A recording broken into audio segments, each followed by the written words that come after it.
Hey, this is Mac from the learningleader.live, inviting you to the next Inside the Principal's Office, sponsored by SchoolRubric. I'm in my car heading out to work, and I am so thankful for my backup camera and my rearview mirror. It's important for me to look and to use those two devices because they help me take a glance backwards so I can, put it in drive and to ensure that I am properly positioned to go forward. That's what we're talking about on our show Saturday the 11th. We're going to talk about reflecting on 2021 and moving into 2022. I want you to join me and my co-host Charles Williams. We have two guests and we're going to come and we're going to have a great conversation that will help you reflect on the practices of the past, help you refine them, and help you to create your plan for moving forward. Join us December the 11th, 9 a.m. Central Standard Time on all of SchoolRubric's social media platforms. See you there.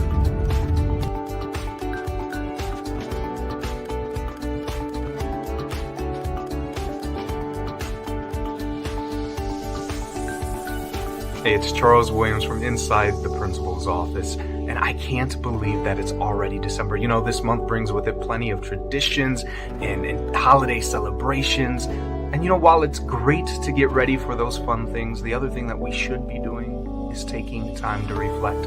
As educators, we have had an interesting year, from remote learning to hybrid learning to in-person learning to, well, whatever type of learning you were doing. It was full of obstacles and challenges that provided us with opportunities for growth. But you know, that doesn't just happen. We must be strategic and purposeful about that by reflecting. And well, this program kicked off with December last year with us doing exactly that. Me and my co-host Michael McWilliams, we were reflecting on the previous year and tried to figure out how we were going to move into the next half of the year. And guess what? We are going to do the exact same thing, because this, to be honest, is something that we should be doing all the time. So join me and my co-host, Michael McWilliams, on December 11th at 10 a.m. Eastern Standard Time across all of SchoolRubric social media as we discuss, well, exactly that. What did we learn this year? And what are we going to do with it in the upcoming half, or the second half of the school year? I look forward to seeing you there. Take care.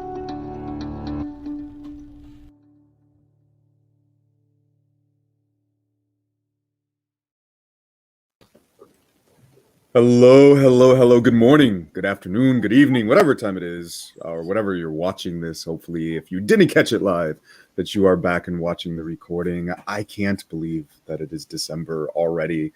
I'm looking around and right, I see Claire's tree. I see Rob's presents there. I mean, it's December, guys. It's December. You're the Grinch. I don't see anything Christmas related at your house. What's going on, guy?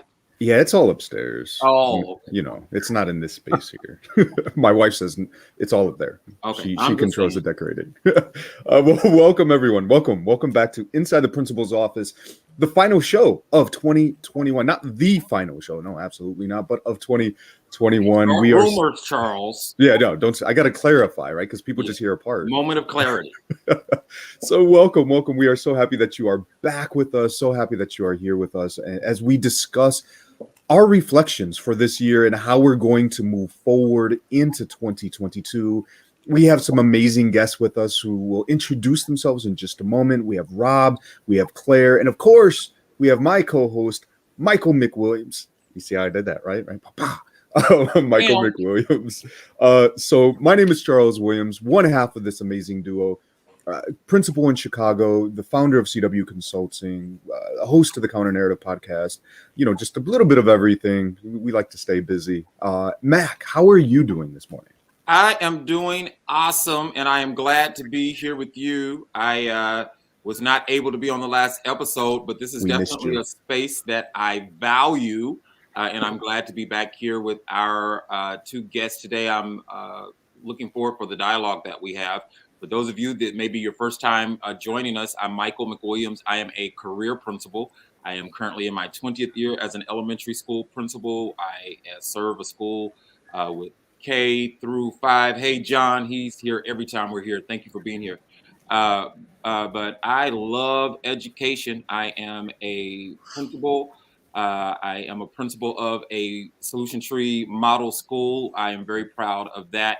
And I am the founder and the lead learner at the learningleader.live, an educational consulting opportunity that we've created to help build leaders and help people become the best versions of themselves. Wonderful. Yes, John, good morning. We're going to have to get him on the show. Like, he's here. Yes, every I'm working on it. 2022. We're talking about resolutions, right? John, get ready. There we go. There we go. And so good morning to you, John, and good morning to everybody else watching. And so this is a perfect point. If you are watching, drop in, say good morning, say hellos, and during the course of this conversation, we want to hear from you as well. This is not a sit and get. You are not supposed to be a passive recipient, right? We want you to be an active participant. So make sure that you are dropping your ideas, your questions as we go through. We want to hear from you. But before we jump in, we have two guests with us. If you've been around, you know Claire. So Claire, no offense, but I'm going to hop over to Rob first because Rob's first time on the show. Rob, good morning. How are you? Tell us a little bit about who you are. Well, I'll be honest. Right now, I'm feeling really underdressed. So, I mean, I'm looking at you two. I mean, we got up early in the morning, and you guys are all sharp, look all ready to go. And here I am on a Saturday morning, getting ready to go do a parade. So, my name is Rob Breyer. I am a principal, and this is my 6th year at Cameron Elementary School. It's in Moore County, and it's right out of Pinehurst, North Carolina, about 45 minutes south of Raleigh. So, it's a beautiful area. I've been doing that for 6 years.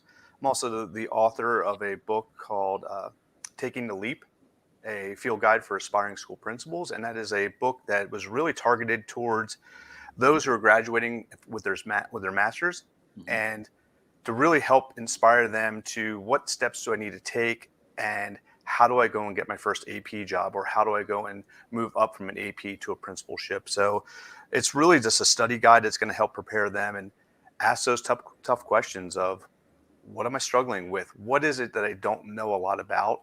And how do I handle some of those questions that are coming at me in those interviews? So it's really a great book for people who want to take that next step and move into administration. What was the title again? It is Taking the Leap, a field guide for aspiring school leaders. Excellent. And where can they purchase that book? You can buy it on Amazon, and it's coming out on Barnes & Nobles very shortly. Excellent. Very nice. Very nice. I have on Amazon right now. Yeah. I have a good friend out there. Ready to go out to Charles right now. So could you sign one for me?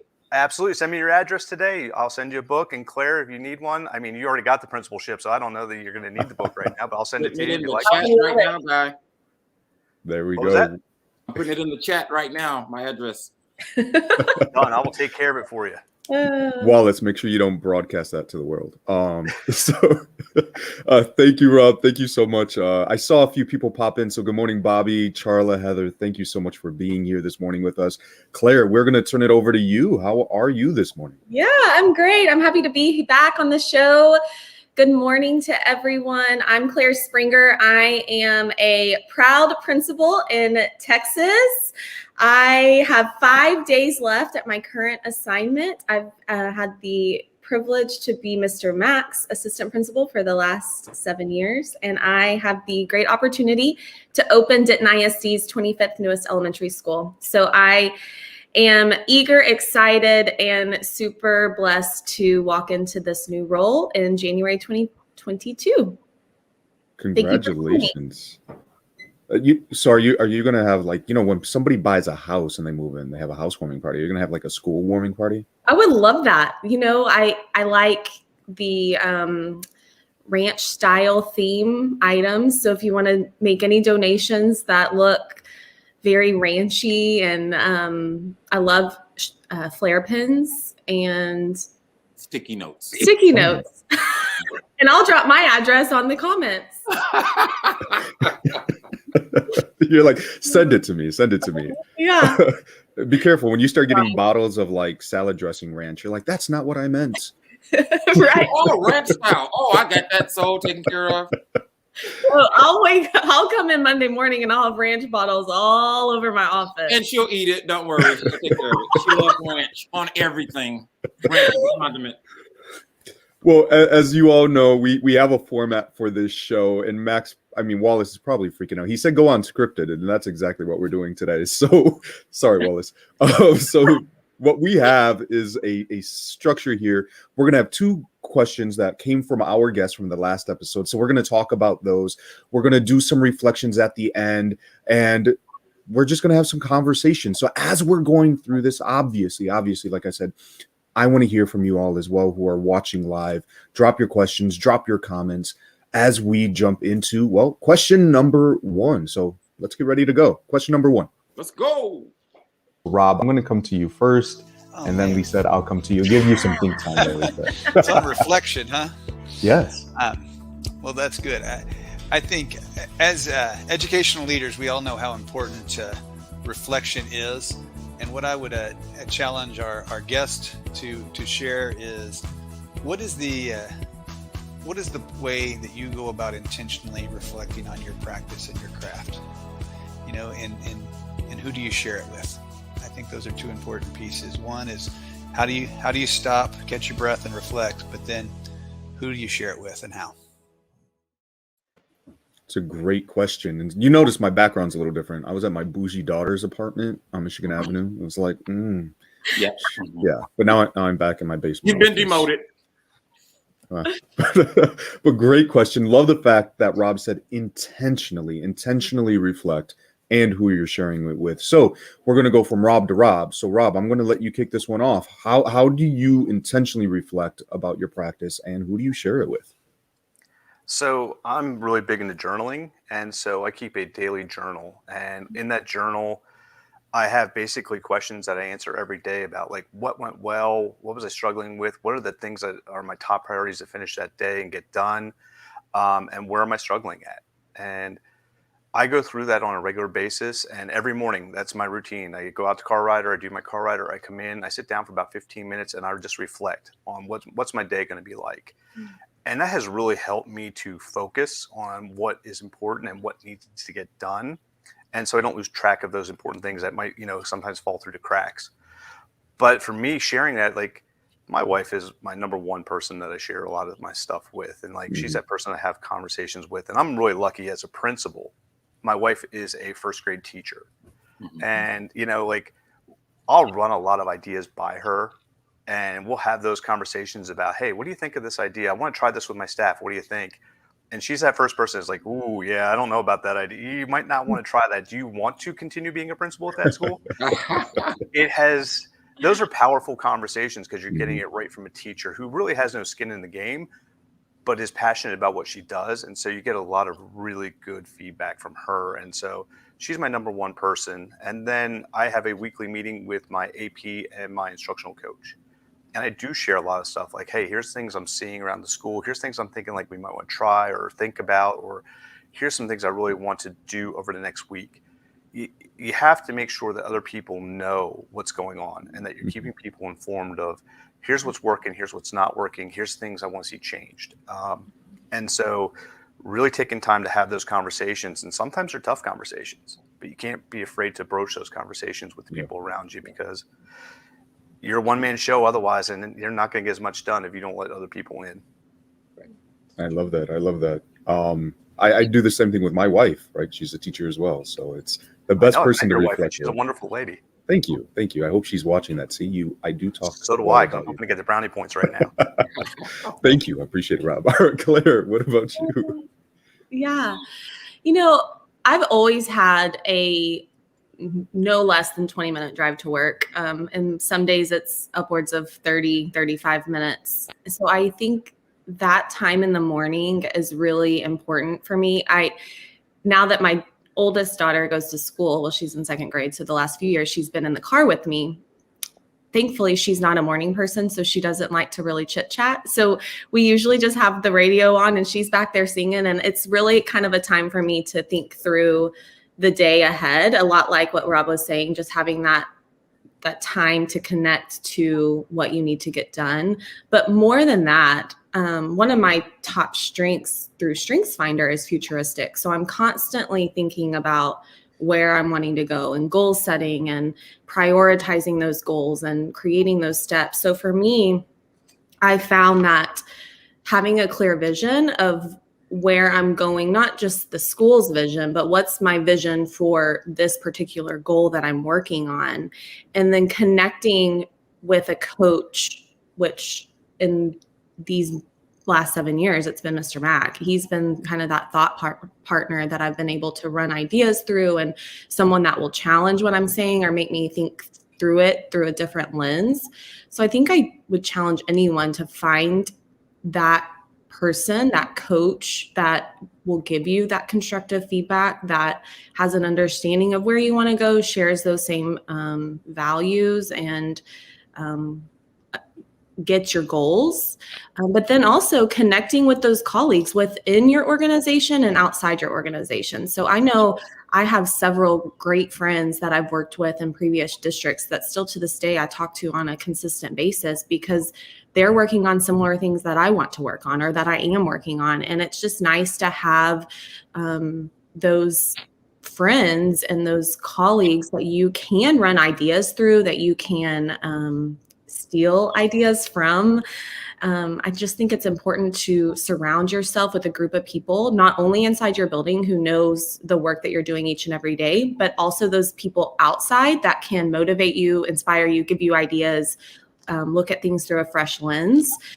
So staying very connected to my coach and to my colleagues is important to me. It's wonderful. There's a lot of great points here.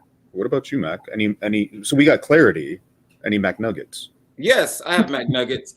And Claire and I, we kind of share the same brain, and I would share the same thing. One of the things that I do, and I think that I got her started doing, is every year we have a different journal, and it is our work journal. We are writing in it every facet of the day. So our years are documented because every day, major conferences, every decision we make, we're journaling as we go. We're making notes. Yesterday, I did interviews for a new AP. I wrote all of my notes on all of the candidates in my work journal. So each year, our year is documented. And there have been times that I've looked back and said, well, how did I handle that this year? Or what did we do for dismissal last year? But I think the biggest thing that we have to do is anything that is important. And I think that reflection is very important in our lives, not only in our lives, in our career. My philosophy is anything that is important, there needs to be a system for it. So I think it's very important for us to have a system of reflection. And within my system of reflection, journaling, of course, is very important for me. I journal, and I have a journal for every aspect. I have a work journal. I have a personal journal. I have a inside the principal office journal. I have a church journal. Everything has a journal. And then in each of the organizations that I work and major responsibility I have, you need a circle of influence. You need people that you trust, but then you need to have that group of people that are a little closer to you, that are going to challenge you. They're not going to be yes people. They're going to say, now, Mac, you know, that's stupid. That's just dumb. Do you remember the last time you tried something like that? And those people that are going to pump you up when it is a good idea, but you're scared to take that first step. You need those people that are going to challenge you. So that is how I reflect, and I identify people that will hold me accountable to my goals and hold me accountable to my reflections, and that will just give me that honest feedback. And the other thing that I would say is when I talk about a system, I don't think I clarified, is I've kind of transformed my leadership, and it was through reflection. So I really, really value it. And you have to be a reflective practitioner. So for me, reflection is not an event. Reflection is my frame of mind. So, you know, you'll find me after a meeting asking Claire, okay, how was that? You know, I'm working on X, Y, Z. Did I blah, blah, blah? Did I do this? So for me, it's a mindset. It is always each step of the day. It is, I did that. Let me reflect. How can I do that better? And then I have that journal with me where I'm always writing. So a reflection system is the short reflection system. Yeah. A system of reflection. So as I always say, this is one of the downsides of being like the last person to go, because you're like, well, I was going to say that. Yeah, but you know, it is what it is. I think what we're saying here is that we all participate in a form of reflection. You know, I wish I had Claire's commute. You know, my commute is an hour and a half on a good day. So lots of time to reflect. So we won't complain anymore, Claire. Yeah, on a good day, an hour and a half. And so, you know, one of the things I love to do is I listen to a podcast, and I have a lot of good podcaster friends out there. And so I'll listen to it and I just reflect, right? I listen to that 30-minute episode, hour episode or whatever. I still have plenty of time left in my drive. And I just reflect on how can I apply this to my own leadership? When I get a chance, oftentimes if I'm really reflecting, and I'll do one of my parking lot thought videos, and I just share with the world, like, hey, these are my thoughts. These are the things running through my mind right now. And to be honest, I don't care who subscribes or how many viewers it gets. It's my way of putting my thoughts out there, because I can go back and watch them and I'm like, oh yeah, that's where I was at. It's a little hard to journal while I'm driving, but just a little bit. But I also agree with you guys in the idea of creating that family, right? That professional learning network, or family, if you will, the PLF. And surrounding yourself. I know that's, Rob and I, we've run in those same circles. That's how we met. Every Friday, Matthew Joseph has the leadership lounge, and it's open to anybody. It's not like there's spaces that you can jump into and be with other individuals. And I absolutely agree. It's not about having people around you who are just going to pump you up and say, absolutely, go, go, go, go. It's right. I need to grow as a person, right? And to have those honest conversations. And so I would say this, and this is just going to help us kind of cycle into this next portion here. But if you are looking, right, and I love that Max said this, it's a system. And that's one of the things I just have to get better about, of being intentional, being consistent with it. But maybe you are in that same boat. Maybe you are saying, hey, I need to get better about documenting my thoughts, journaling. Mm-hmm. We just so happen to have something for it. It just worked out. So in this book, in our book, and it's one of the reasons why we do, this show, like we're talking about growing leaders. That's exactly what we do here, right? It is 40 weeks of reflection questions. Now it sounds like a commercial, but whatever. It is 40 weeks of reflection questions. So it's not just about here's a story, here's an anecdote, but giving you as the reader an opportunity to reflect. And that is what we did when we wrote it. I know Mac and I and Rob, the other Rob, when we were writing this book, that's what we were doing. We were talking about it, reflecting on it, and we still engage in those practices. And so I would encourage you as a leader to do the exact same thing. So I'm going to turn it over to Mac here. I've been talking a lot. So Mac, anything to say about the book, or are you just ready for a question too? Well, the book does make you think, and that's what you need. You need people around you. You need resources around you that'll make you think. It is impossible to move an organization forward without reflection. And that is the important piece. Reflection is not one of those, you can have it in your toolbox or you may not put it in your toolbox. It's one of those things that you have to have. There is no substitution for it. And again, I will just say that I've been out of campus for 14 years, and people that have been there with me the entire time can tell you I am a totally different leader now than I was 14 years ago. And it was reflecting on what I did and the results that I was getting and making adjustments that did that and led that transformation. So it's impossible to improve. It's impossible to go forward without that reflection. And as leaders, we're asking teachers to reflect. We're asking kids to take feedback. We're always giving our feedback to parents. Guess what? We need to take feedback and reflect and make adjustments as well. So are y'all ready for question 2? Let's go. Let's go. Question 2. What about you? Ooh, this is kind of tough. We always hear, or we've been hearing a lot about self-care, teacher burnout. I personally, maybe this is selfishly, want to hear how leaders are thinking about how you're going to carry your staff through the rest of the year when everyone is just so extremely tired and we're not, self-care just is kind of empty if we're not putting any action behind that, right? So what intentional things are you doing to make sure that you're addressing teacher burnout and carrying through the rest of the year? Now, this is a hot topic, and I'm going to be honest. I'm going to be honest. If you're on here now, you share this broadcast now. Mm-hmm. This is a point of passion for me, burnout. I'm not going to go first. We're actually going to let Charles. Could you attack this idea of teacher burnout and how are we preparing and how are we helping people, and how are we helping them do self-care? Do that. So I'm going to say this, right? I think prior to the pandemic, and correct me if I'm wrong, we talked a lot about relationships, right? We said people, not programs. We said a lot of that stuff before the pandemic.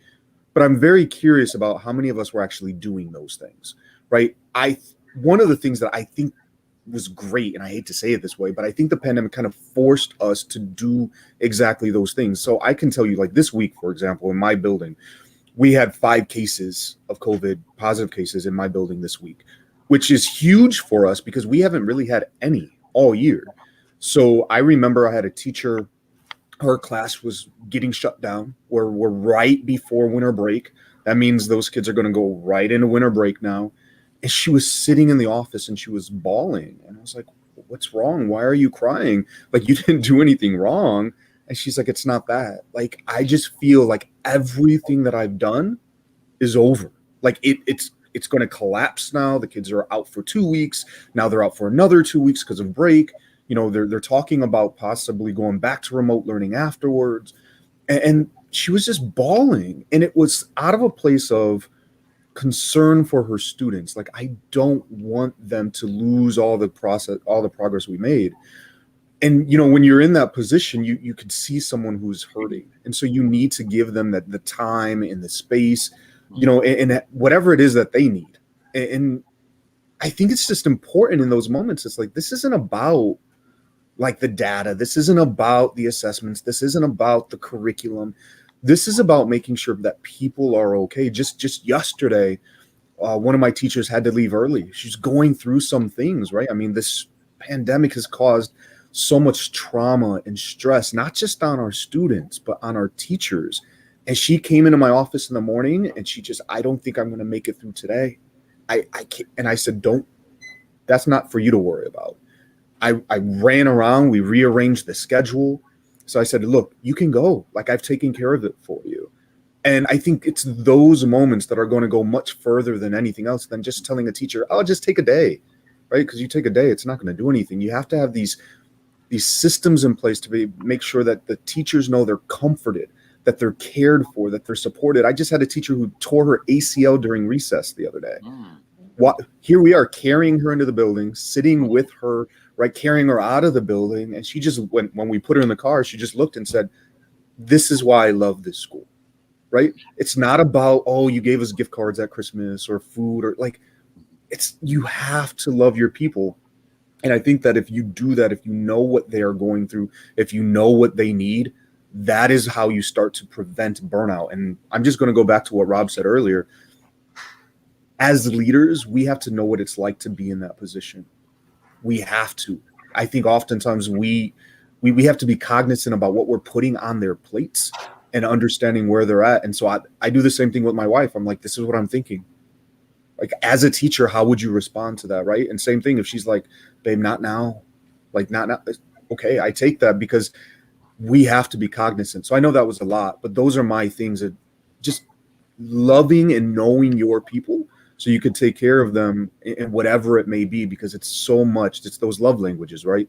I think that's how you prevent burnout, and just being cognizant of what is on their plates and figuring out, how do I take things off? How do I give you time? I think those are those big things. Okay. I think I'll jump in now, and then we will ask Rob to jump in. I think one of the most important thing that you said, Charles, that kind of aligns with my feeling is you use the word prevent. And I think that as school leaders, I know as school leaders that is the approach that we have to take. And those of you who are online, I want you to chime in. I see our librarian on. Hey, Miss Holt. I think that you have to do this. The best intervention is prevention. And we have to prevent.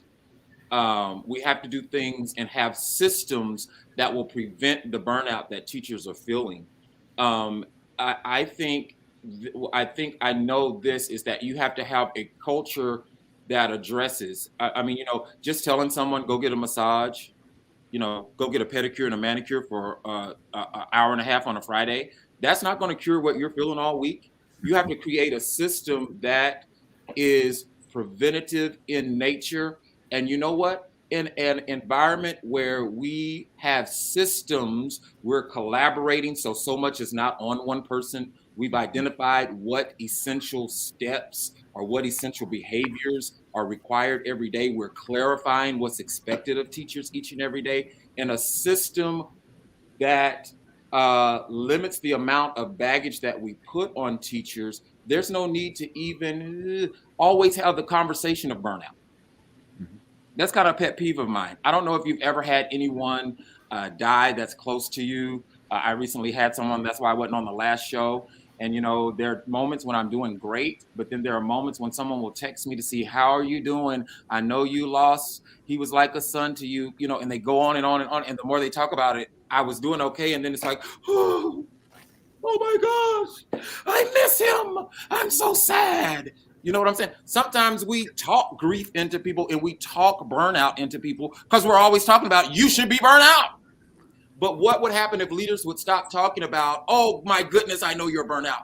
What if we engineered the environment, and what happened if we were intentional in the way that we approached our learning community and we put systems in place that prevent the pressure that makes people become burnout?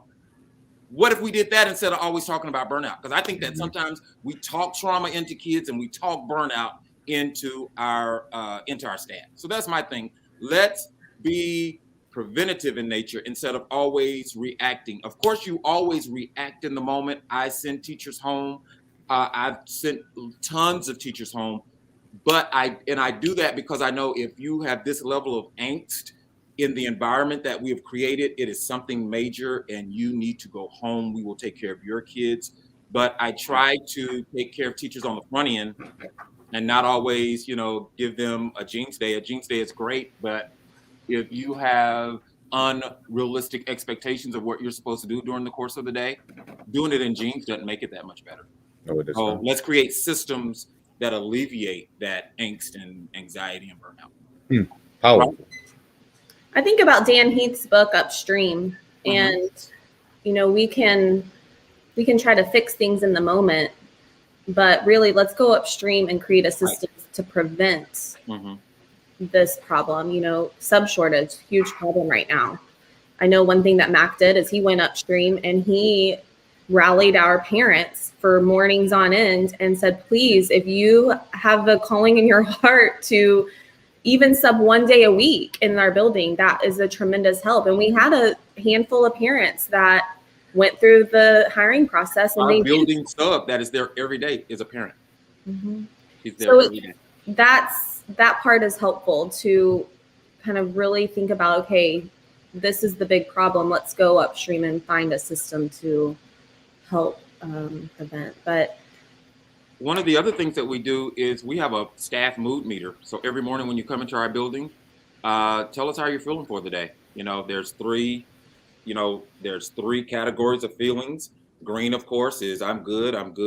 But there's yellow, there's red, there are other emotions. Tell me how you're doing, because then that tells me how to approach you so I don't add anything extra to tip you. This might not be the day for me to come and observe if you are in the if you're in the red zone, angry eyebrows. I don't want to come see you working with kids with angry eyebrows. I want to figure out what can I do to, help you and assist you that day. So, absolutely. Could I just say hello to the children this morning? To our children, yes. Hello. I'm loving it. Hey guys. Hey, we are families, right? That's what we do. Right. Well, they hear you talking, and so of course they want to sneak in. Like they've been standing over here at the doorway, and they're just kind of watching, and then slow. And the one she doesn't care. She just comes right over, like, "Hey, what's going on over here?" Well, Rob, what about you? What are some things that you do to avoid burnout? We'll put it that way, to avoid burnout in your building. Well, so, I'm listening to y'all. I'm like, God, you have some fantastic ideas, and I love everything that each of you have said. And I agree 100% with everything. It is about being intentional. It's about knowing your people. It's also about being visible in your school. You don't know what's happening if you're not out moving around. And that doesn't mean, like with COVID and everything going on, you don't want to be that bee that's going flower to flower to flower and spreading everything, right? So me, I'm very big into, I walk around my school multiple times a day, and I'll watch through windows and I'll observe and I'll pick up little things here and there. but is really watching the way people are interacting and watching how they look. You know, you made the great comment about the eyebrows. Like, I'm watching for those little things because when people are stressed and people are burned out, it's very obvious. And so what am I doing to help? And one of the things I've learned over the past 5 years is there's only so much I can do because I'm no longer in that seat. So this year I implemented the fish philosophy, and it's a great book with my staff. And basically I've turned over the reins of self-care and celebrations and all that kind of stuff to my staff. Good. They're now coming up with ideas. They're now creating celebrations. And they're now coming up with the ideas like, how are we going to celebrate things? I had a brand new teacher who just started this year. She came up to me. She's like, Mr. Breyer, I want to go and run our Secret Santa this year. Okay, well, what you got? And so she had a form. She did all this stuff. She had to put it all together with the assistance of my secretary. And it has turned out great. And my staff is loving it. They're all excited about it. They put together a list of the days before Christmas and the different things that we're going to do to celebrate. It's coming from other teachers. It's no longer just coming from me. And I think that really gets them more excited about things. And then opening up ways of communication, because let's be honest, a lot of teachers aren't going to come to you with their stress and their problems. They're going to go to other people in the school.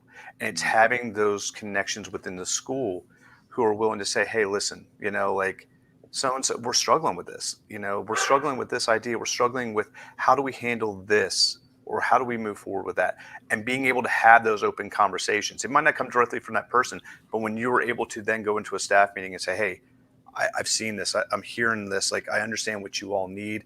Let's look at it from different angles. What can we do? And bringing everybody together to have that conversation. The environment we're in right now is just so stressful, and it's so, and you can see it on teachers' faces. What are we doing? I'm also working with some local sponsors in my community. We're working with local churches, and like, my staff's getting fed almost every other week. They're getting little gifts being brought in from outside resources. We have a church who comes in every month. They bring us, they serve us some type of lunch or a breakfast meal. They're coming in, they're buying gifts from my staff, working with the outside communities to really kind of bring some of those little things in, because after COVID, not every school has all the funding to go and do all this different stuff for their staff. So it's really nice to work with the people outside the community to really kind of help and bring some of that joy back into those teachers' lives, and really just making sure they know that, hey, I appreciate you and I respect you. And then making sure they are intentional about taking care of themselves. And I try to model that as a school leader. I'm at work by 7 a.m. and then I'm walking out the door between 4:30 and 5. And I purposely do that because I want them to see, like, I value family. And when they come to me and say, Mr. Brown, my daughter has a doctor's appointment, you just take the day off. I'll see you tomorrow. We'll get you covered. It is making sure that, like, they know that what you value and that you respect it for them. And you encourage them to take care of their needs and their families. And I really try to model that for them and show them. Now, yeah, I might be out of my building at 4 or 5 o'clock, but I'm also online, from 8 to 10 o'clock at night doing different things. It is managing your work life and really understanding that you got to make that time in your day for your family and really make sure they are a priority. My wife when we got married, she had a great rule. We sit down every night for dinner as a family, no exceptions. I mean, there are things that come up, but that's just something we value, and that's something that we work on. That's something we do as much as possible. And so I think it's really important for, I'm modeling that not only for my staff, but I'm also modeling that for my own children. That family is very important. I love that, Rob. I think it's so valuable when the leader can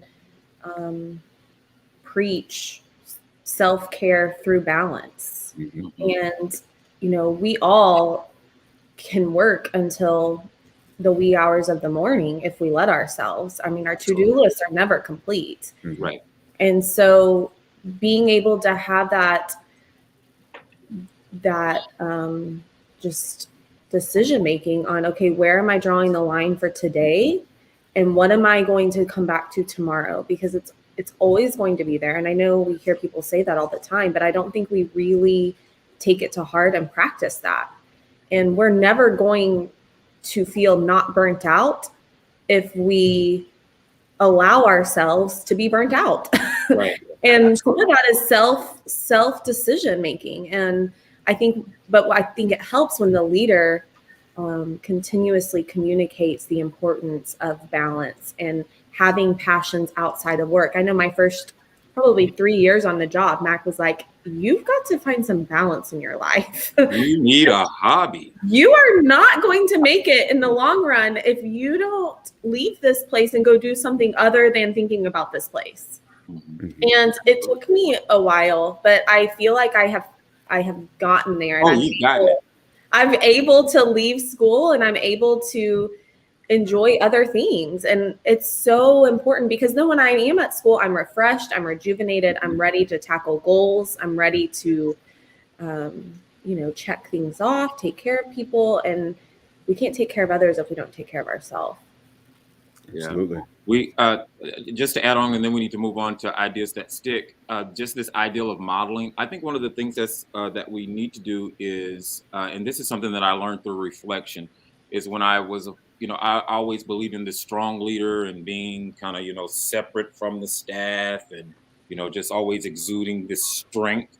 I have found that it is very important to be very transparent and authentic about where you are. Let's paint a picture of reality to our staff.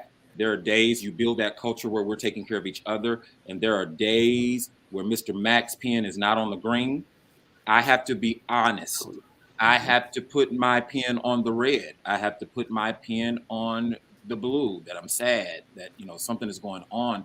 And I have to show teachers that I'm here, I'm leading with a limp, I'm working and weeping at the same time, and I may need some assistance through the day. And the other thing is that I also demonstrate, and Claire can tell you, I also tell them there are days that when you cannot take it, and when you're on the blue, you're working while weeping, and you're just doing more weeping than you're working, then what do I tell you, Claire? Get your bag and go to the house. And there have been times that I have told my staff, I came, I tried, I could not accomplish. I'm getting my things and I'm going to the house. When they see the leader is a real person and they're doing all of these Superman things while feeling like Clark Kent, that gives them the out to say, well, I don't have to let all this stuff just bog me down till I'm burnt out. Hey, I had a teacher the other day that came. She made it to school. We got some news about a parent that was upset us. And she came and said, hey, I just can't do this. It's 9 o'clock. I was like, oh, girl, that's cool. That's our rule. If you can't do it, get your stuff. Go to the house. I got it. Mm-hmm. So just being real and letting them know you're a person too. And I think the best thing we could do is when we say sorry or, hey, you know what, I'm having a rough time. Like, it's amazing to see how many staff will come and check on you. And just be like, hey, you don't seem your normal self. Your energy is not where it normally is. Like, what's going on? What can I do to help you? As much as you give, it's so amazing to see how much that people respect what you're saying and come to check on you. I mean, it's that mutual relationship and that mutual sense of respect. Yeah. Everyone in the building needs SEL. Kids need SEL. The adults need SEL. The parents need SEL. Everyone needs that. It's important for everyone. So I know this is a conversation and that we can continue, and maybe this is something, one of the topics that we talk about as we move into next year, into 2022, because there's so much around this. But unfortunately, our time is running short, so it is time for us to move forward. And so before we do, I want to do just a quick roundabout. I know we talked about this a little bit earlier. As we're thinking about 2022, what are some topics that you would like to talk about? If we were to talk about that, do you have a question in mind? So for example, one of the things I would love to talk about, because I'm very curious how other schools do this, is around accountability. Our district is going through a complete revamp of their accountability process with schools. It has been under fire by teachers and leaders and parents and students. And so we are literally actively reforming that. And I get to sit on one of the councils to help with that. And so I'm very curious, right? How about accountability? And I think my question would be is how do you find that balance? right? When we talk about accountability, how do you hold people accountable to meeting goals and expectations, but while also having, as we've been talking about, that people component, understanding grace and patience, while at the same time. And so I know that's a delicate balance, but that would be one of the topics that I would love to discuss. Mac, what about you? We share the same brain because that was one of my interview questions yesterday as we interviewed for APs. I told you. Did I make it to round 2? No. I'll tell you. I told you, wait on that email. One of the things that I want us to dive into in the coming year is this idea of collaboration and building synergy in our learning communities.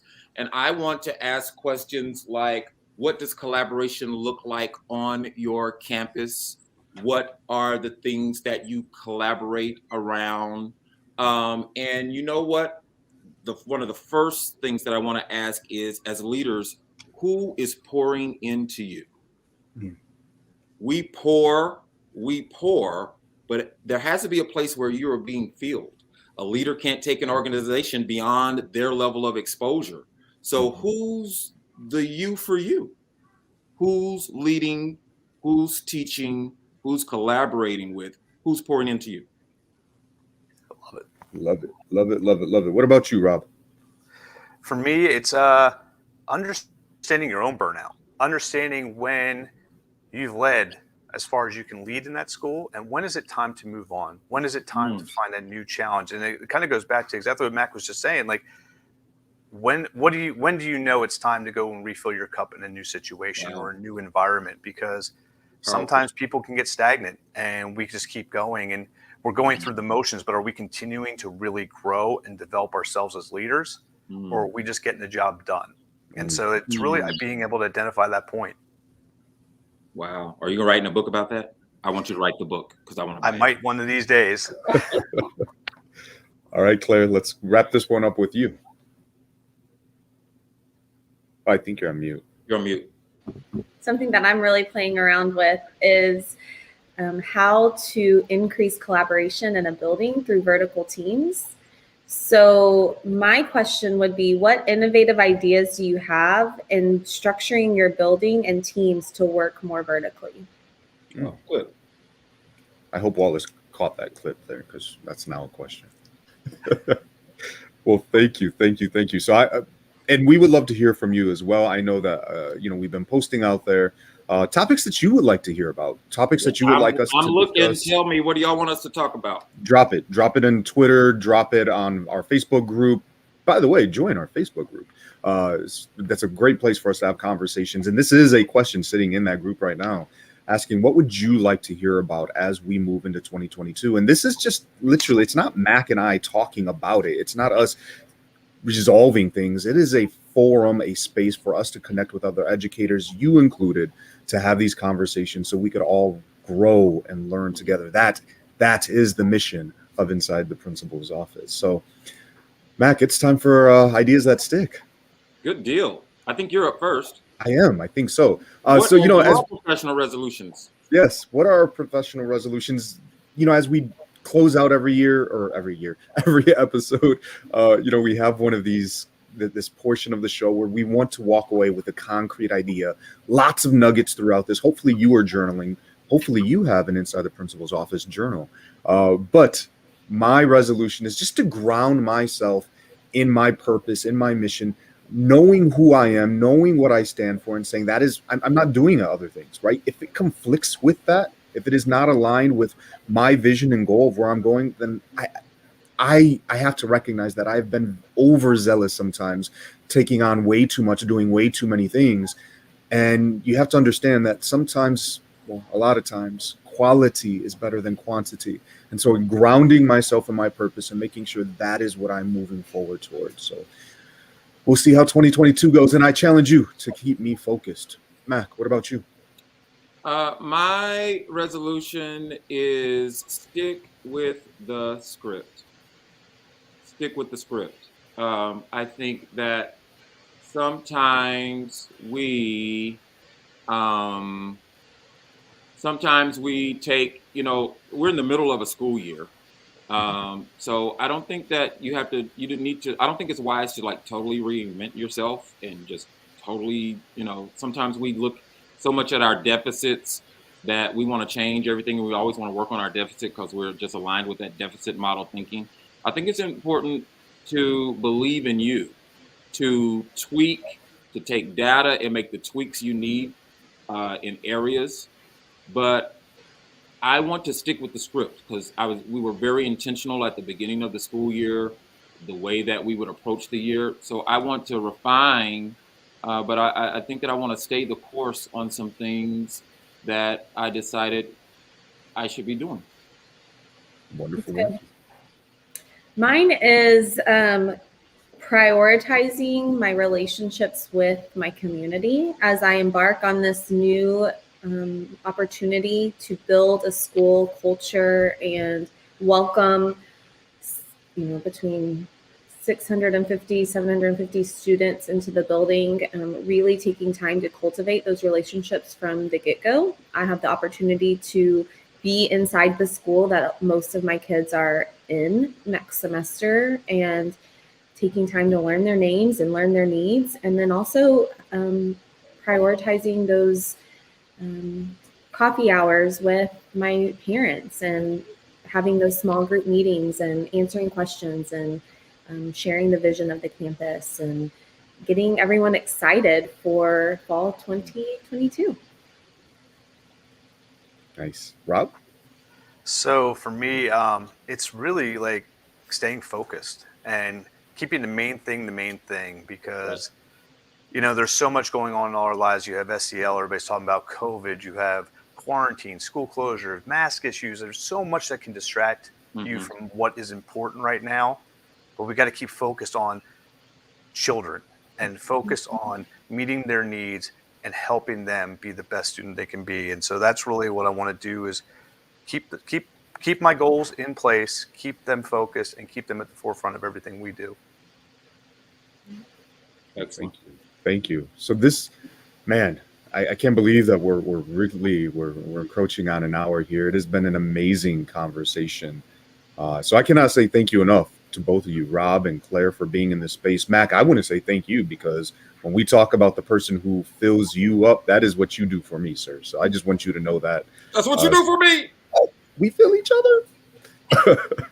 So I just want to say thank you.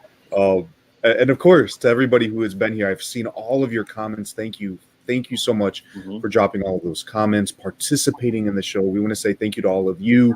And we would love to encourage you to continue that collaboration with us as we have those conversations. So again, make sure that you join the Facebook group, follow us on Twitter, either individually and or inside the principal's office, and just connect as we close out this school year. Please make sure that you are reflecting whatever systems that you have in place, and whatever it is. I'm going to go back to what Mac said, because Mac, I think this was powerful. Be preventative in your burnout. Yeah. Be preventative. Don't wait till you're tired. Don't wait till you're exhausted. Don't wait till you need to take a day. Take the steps necessary that you don't even get to that point, and take care of yourself. So, Mac, I will let you do some closeouts here before we say goodbye to everybody. We want to wish everyone a great holiday season. We know that we're approaching holiday breaks. Take care of you and prioritize yourself. Model for your staff. Don't you send an email over the break? Who does that? Don't send emails. Don't do all of those things. Take care of you. Prioritize your family. Hey, share this broadcast. Tell others about this space that we're creating for leaders and aspiring leaders. We're on Instagram at Inside Principal. We're on Twitter. Also follow the learningleader.live and CW Consulting. Follow SchoolRubric. Just follow us. Let's be in a committed relationship. And we're on the gram now too. We're trying to get better at that. So yeah, we're working on it. Well, thank you, Rob. Thank you, Claire. Thank you, everybody else. And we will see all of you in 2022. Take care.